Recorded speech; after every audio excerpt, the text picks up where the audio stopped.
Good morning, everyone. So, today I'm starting with biomass and then we will learn the construction and working of biogas plant and will end up the session with wind energy. What is biomass? The dead parts of plants and trees and the waste material of animals are called biomass. Biomass is the organic matter which is used as a fuel to produce energy. Fuel like wood, agriculture waste, and cow dung are all plant and animal products, so they are called biomass or biofuel. So we can say that biomass is renewable source of energy because it is obtained from plants or animals which can be produced again and again. Let's start with wood. Wood is a biomass which contains carbon and combustible material, and combustible material here refers to the substance which burns in air to produce heat and light. Wood is a renewable source of energy. It can easily obtained by cutting down the trees. Let's discuss another form of biofuel, that is charcoal. Wood can be converted into much better fuel called charcoal. When wood is burnt in a limited supply of air, then water and other volatile materials present in it get removed and a black substance, charcoal, is left behind. As we come to know that charcoal is obtained from wood, still charcoal is a better fuel than wood because, first, when charcoal burns, it does not produce smoke. On the other hand, when wood burns, a lot of smoke is produced. Thus, burning of charcoal does not pollute the air we inhale, but burning of wood pollutes the air. Second, charcoal has a higher calorific value than wood. That is why it produces more heat on burning than equal mass of wood. Third, charcoal occupies less space so it poses no problem of storage. Fourth, charcoal is easily transported from one place to another. Fifth, charcoals burn easily as compared to the wood. You can add more points after discussing with your friends. After understanding biomass, we are moving ahead on another topic, that is biogas. Biogas is a mixture of various gases formed when the animal dung and vegetable waste mixed with water are allowed to ferment or decompose in the absence of air. Biogas is also called gobar gas as it is mostly obtained from the animal's wastes.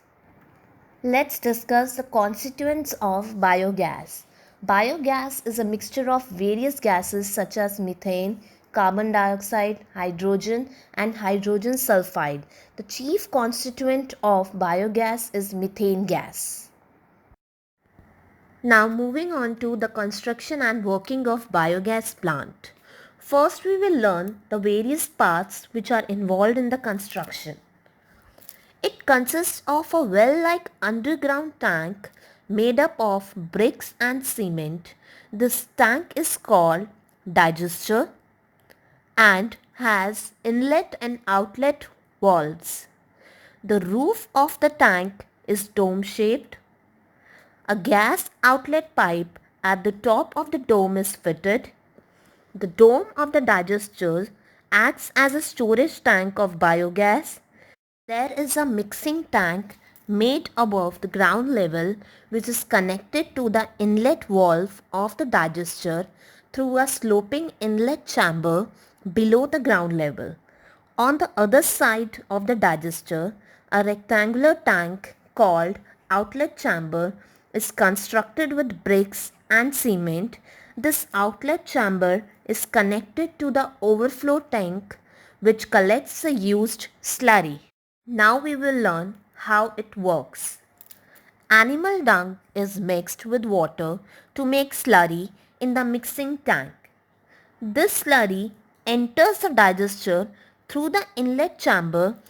The digester is filled partially with the slurry so that enough space is left above it in the dome for the collection of biogas. The slurry in the digester is left for about 2 months for fermentation. As a result of fermentation, biogas is formed which is collected in the dome. When the sufficient amount of biogas is collected in the dome, it exerts a large pressure on the slurry and forced it to go into the overflow tank through the outlet chamber. The biogas is taken out from the dome through a pipe and used for cooking food or heating water whenever required. This is how biogas plant works. After understanding construction and working of biogas, let's gather the advantages of using biogas. First, biogas does not produce smoke during the burning and hence there is no air pollution. Second, it is a cheaper source of energy. Third, large supply of heat. Fourth, waste left in biogas plant is a good fertilizer because it is rich in nitrogen and phosphorus, which is essential for the growth of crops and plants. Moving on to the next source of energy, that is wind. Wind is used to produce electricity using kinetic energy created by air in motion. This is transformed into electrical energy using wind turbines. Let's discuss how wind is being used to generate electricity. The energy in the wind turns 2 or 3 propeller-like blades around a rotor is connected to the main shaft which spins a generator to create electricity. Individual wind turbines can be used to generate electricity on a small scale. To generate electricity on much larger scale, a large number of wind turbines grouped together and known as wind farms. After studying the working, let's discuss the advantages. First, it is a clean fuel source. Wind energy does not pollute the air like power plants rely on combustion of fossil fuels. Second, it is a domestic source of energy. The wind supply is abundant and inexhaustible. Third, it is sustainable. Wind is actually a form of solar energy and are caused by the heating of atmosphere by the sun. You can add more points after studying this in detail. Let's discuss the last topic of the session, that is disadvantages. First, wind energy farms need large area of land.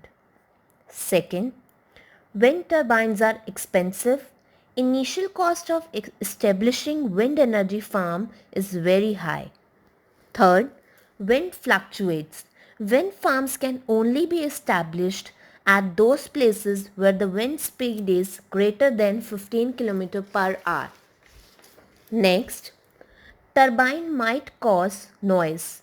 One of the main disadvantages of wind turbine is the noise pollution they generate. You can sometimes hear them from hundreds of meters away depending on the wind direction. Last point, turbine blades could damage local wildlife. Birds have been killed by flying into the spinning turbine blades. Last is the recapitulation part. Go through this exercise and discuss the answer with your friends.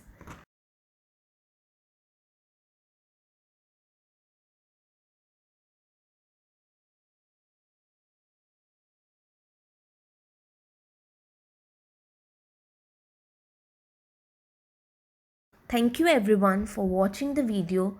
Do not forget to subscribe for further updates.